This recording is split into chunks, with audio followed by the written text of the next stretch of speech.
This week I took part in a quilting race. What is that and how did I do? Stay tuned to find out.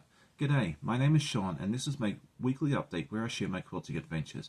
I'd like to welcome both new and returning viewers, but if you are new, I would love it if you'd say hi in the comments so we all know we have a new friend. Let's go ahead and get started with our works in progress. I'm happy with what I got done this week. I would have loved to have gotten more done, but who doesn't say that? The first thing I want to show you is the winged monkey block, which is the So Place Like Home, Sew Along by Art East, which concluded last year, but yeah, I'm just a little bit behind. You've seen this part before, which is the first half of the block of the winged monkey, and I think he turned out super cute. And then we've been working on the second half, and I've been able to get the little legs done. He's turned out really nice. It's going to look really fun when it's together.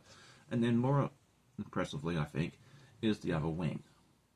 And so hopefully this week we'll be able to finish that up because we're getting fairly close to the end of that one. And then the second thing I've been working on is catching up on my Cotton Cuts puzzle mystery quilts. I do half of them on a live, and then the other half is a time lapse. I did finish Clue 2, which you'll see later on the episode, and then I've been working on Clue 3, and I've done the first block, which is section 3A, and I love all the different colours that we've got on this one here. This colourway is so beautiful. And then I've got these little pieces of fabric left to make block 3B, which you'll see fairly, in the next week or so.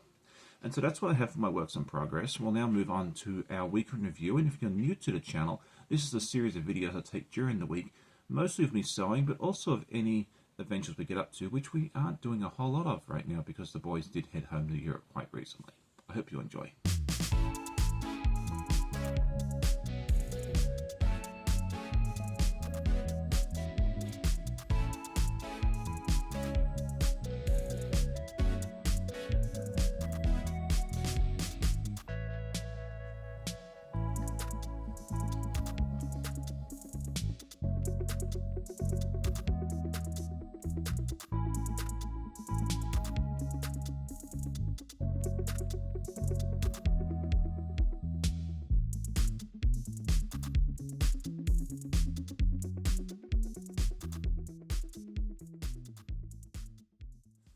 Last week I asked everybody how many quilts approximately had they made since they started sewing, and some of you have been sewing for many, many years and have made hundreds, if not thousands of quilts, and some of you are newer and have only made, a couple of dozen or that sort of thing there. It was a lovely hearing all the answers.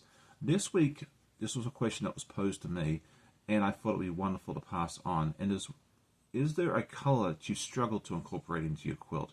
I had to think about this for a little while, and the answer came up to me, and I'll explain why later. But the answer for me would have to be orange. I love putting the full rainbow of colors into my quilts, but if I have to do orange as one of a couple of colors, that's one I really struggle with. Is there a color or colors that you struggle with? I'd love to hear that in the comments.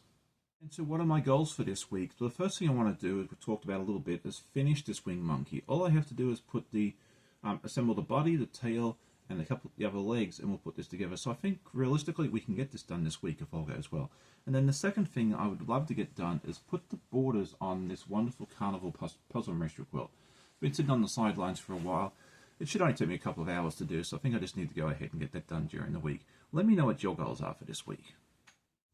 I just wanted to take a quick moment to say Happy Canada Day for my friends in Canada, which is tomorrow, July 1st, and then Happy Independence Day for our friends in the US on Thursday, July 4th. I hope you all enjoy your holiday, spend that time with your family and friends, and if you can, spend a little bit of time in the sewing room. And so now it is time for our news and events, and I had a couple of videos come out this week. The first one was Clue 2 of the Puzzle Mystery Quilt by Cotton Cuts in the Tree of Life, that beautiful purples and blues that I was showing you a little earlier. It was fun seeing that one come together. And then yesterday morning I had my friend Russ from Quilt Meets World, and we had a lovely time chatting, and I even gave him a little quiz about Australian slang terms, and he did surprisingly well on that. If you missed those videos, you need to go check it out. And then, we've almost forgot about the race. Let's talk about the race. My friend Kim from over at Cotton Cuts invited me to join her where we put together a block, but we had to race against each other and the clock to get it done. And to make it even more interesting, they didn't let us cut the fabric ahead of time. Doing a live where I have to cut the fabric and then sew, that was terrifying. But I made it, and it was a lot of fun, and you'll see the end result on that in just a few moments in our finished objects. This coming week, I hope to get some more time lapses out so we can get that Cotton Cuts thing caught up, because Clue 6 is coming out very soon. I had to put out 3 and 4. I've already done 5. and then we'll have some more fun videos coming out, so stay tuned for that.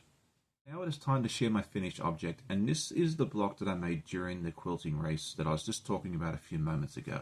If you missed that, go check out the video and keep an eye out on the Cotton Cuts channel, because they're going to be doing more of these races with some of the other ambassadors in the very near future. I think Crystal Hart is up next, and they've got some other fun guests lined up. But anyway, you're here to see how I did with this, and here it is. This is the block that I made. They wanted us to make a heart block, and we were to use red and orange, and this is where I really found out that I struggled picking out oranges.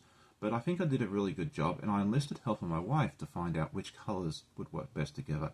It's always a good tip if you struggle with fabric selection.